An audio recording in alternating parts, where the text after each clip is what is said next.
చాలా హెల్దీ శనగలు అయితే రెడీ అయిపోయినాయి.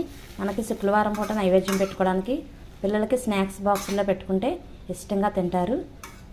అదే సాయంత్రం చేసుకున్నామంటే ఇందులో ఉల్లిపాయ కోసుకొని వేసుకొని తింటే చాలా బాగుంటుంది. ఉల్లిపాయ టమాటా ముక్కలు వేసుకొని ఇప్పుడు ఇలా పిల్లలు స్నాక్స్ డబ్బాలో పెట్టారంటే ఇష్టంగా చక్కగా తింటారు. ఇప్పుడు ఇవి ఎలా తయారు చేసుకోవాలో చూపిస్తాను.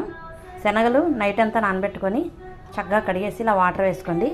కుక్కర్లో వేసుకొని ఇవి ములిగేలా వాటర్ వేసుకొని ఒక 5 విజిల్లు వేసుకుంటే సరిపోతుంది. మెత్తగా ఉడికిపోతాయి.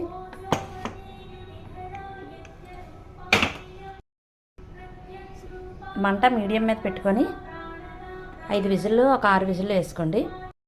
ఇప్పుడు కుక్కర్ దించేసుకొని వాటర్ అంతా వంపేయండి. ఇప్పుడు స్టవ్ వెలిగించి కళాయి వేసుకొని కొంచెం ఆయిల్ వేద్దాం. ఒక స్పూను తాలింపులు వేయండి. ఇందులో 2 ఎల్లుల్లిపాయలు కూడా దంచి వేసుకుంటే బాగుంటుంది. కానీ నేను నైవేద్యం పెడదామని ఉల్లిపాయ వెల్లుల్లి వాడట్లేదు. ఒక స్పూన్ జీలకర్ర వేయండి.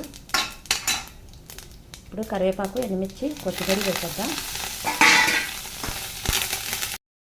చిటికెడు ఇంగువ వేసుకోండి.